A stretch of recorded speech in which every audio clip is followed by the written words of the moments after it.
Assalamualaikum warahmatullahi wabarakatuh. Perkenalkan, nama Penny Lindia, NPM 2008-0033.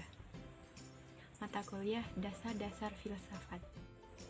Baiklah, saya akan menjelaskan 3 poin, yaitu 1. Pengertian filsafat. Filsafat merupakan sebuah studi yang membahas segala fenomena yang ada di dalam kehidupan dan pemikiran manusia secara kritis dan spektif. Dalam mendalami sebab-sebab terdalam, lalu dijabarkan secara teoritis dan mendasar.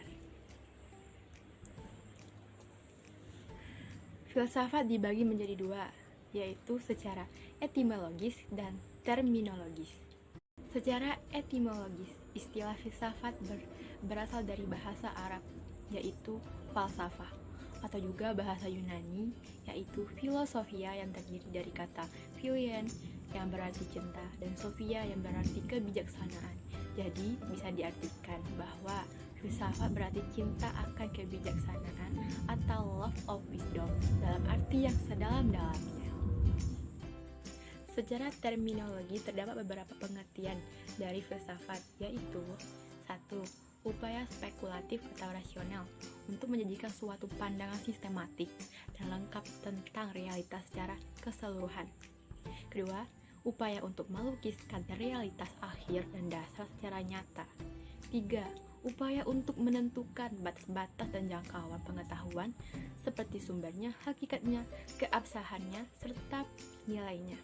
4. Penyelidikan kritis atas penggadaian-penggadaian dan pertanyaan-pertanyaan yang diajukan oleh berbagai bidang ilmu pengetahuan. Kelima, disiplin ilmu yang berupa untuk membantu kita melihat apa yang kita katakan dan untuk mengatakan apa yang kita lihat. Nah, filsafat ini mempunyai manfaat. Manfaatnya itu terbagi 2. 1 secara umum dan kedua secara khusus. Yang pertama, kegunaan secara umum, yaitu manfaat yang dapat diambil oleh orang yang mempelajari ilmu filsafat secara mendalam. Manfaat ini dapat berupa memudahkan dalam menyelesaikan masalah-masalah secara kritis. Kegunaan secara khusus yaitu dapat berupa pemecahan masalah secara tertentu atau spesifik dalam dimensi ruang dan waktu yang terbatas.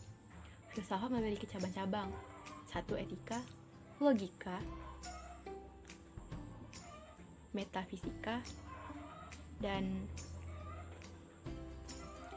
epistemologi.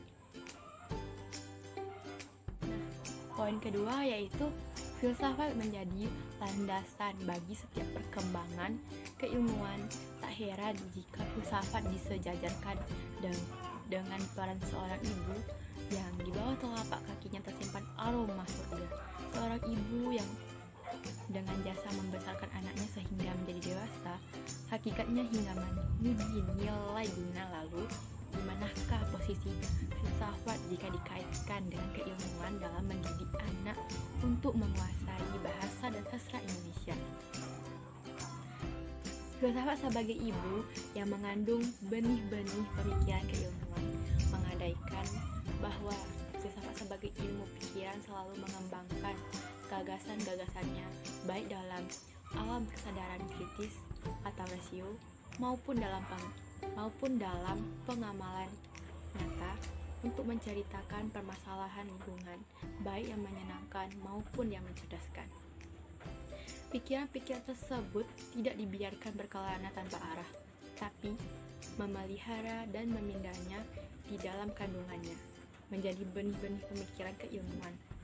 Filsafat tersebut membina benih-benih pemikiran itu menjadi bayi keilmuan yang matang dan siap diluncurkan atau dilahirkan dalam dunia secara nyata.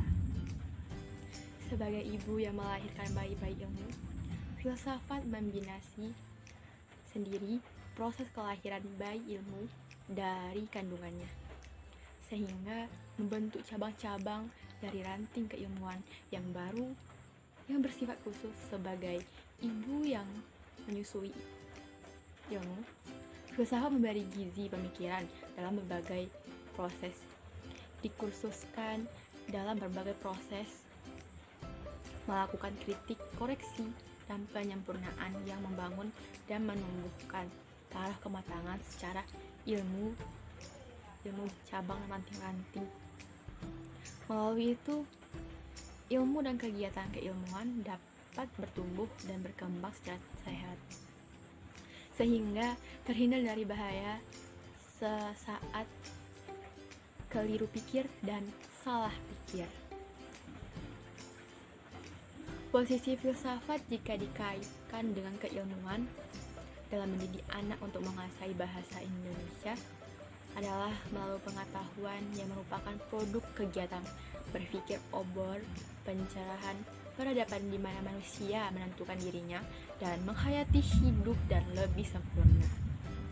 Ilmu pengetahuan merupakan upaya khusus menjadi untuk menyingkirkan realitas supaya memungkinkan manusia berkomunikasi satu sama lain, membangun dialog dengan mengakui yang lain dan meningkatkan harkat kemanusiaan.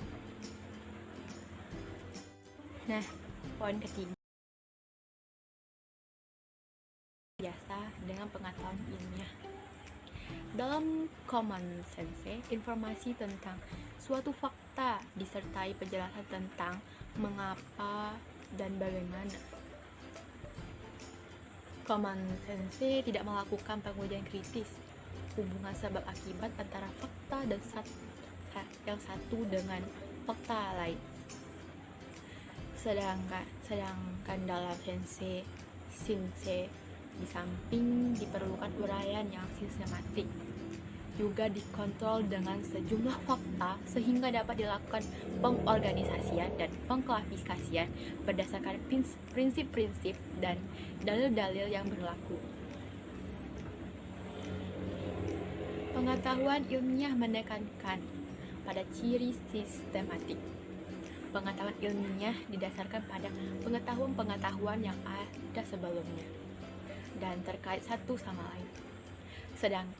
Sedangkan common sense tidak memberikan penjelasan atau eksplanasi yang sistematis dari berbagai fakta yang terjalin. Di samping itu, dalam common sense, cara pengumpulan data bersifat subjektif karena common sense sangat dengan muatan-muatan emosi dan perasaan. Dalam menghadapi konflik kehidupan, pengetahuan ilmiah menjalin konflik sebagai pendorong untuk kemajuan ilmu pengetahuan.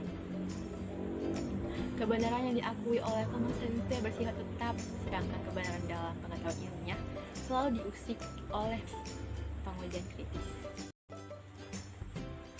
Istilah dalam common sense biasanya mengandung pengertian ganda dan samar-samar, sedangkan ilmu pengetahuan merupakan konsep-konsep yang tajam yang harus dapat diverifikasi secara empirik.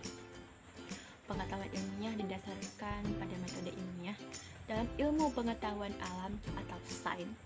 Metode yang digunakan adalah metode pengamatan, eksperimen, generalisasi, dan verifikasi. Sedangkan ilmu sosial dan budaya juga menggunakan metode pengamatan, wawancara, eksperimen, generalisasi, dan verifikasi. Dalam common sense, cara mendapatkan pengetahuan hanya melalui pengamatan dan panca indera. Nah, dapat kita simpulkan dari 3 poin tersebut, yaitu filsafat membantu kita memahami bahwa sesuatu tidak selalu tampak seperti apa adanya. Filsafat membantu kita mengerti tentang dunia kita sendiri dan dunia kita. Tujuan filsafat ilmu adalah mengadakan analisis mengenai ilmu pengetahuan dan cara bagaimana ilmu pengetahuan itu diperoleh. Jadi, filsafat ilmu adalah penyelidikan tentang ciri-ciri pengetahuan ilmiah dan cara memperolehnya.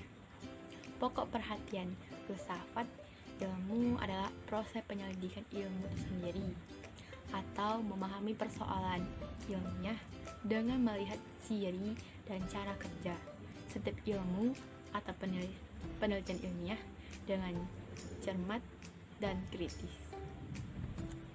Baik, itulah penjelasan dari saya. Jika ada salah kata dalam penyampaian, saya mohon maaf. Saya akhiri. Assalamualaikum warahmatullahi wabarakatuh.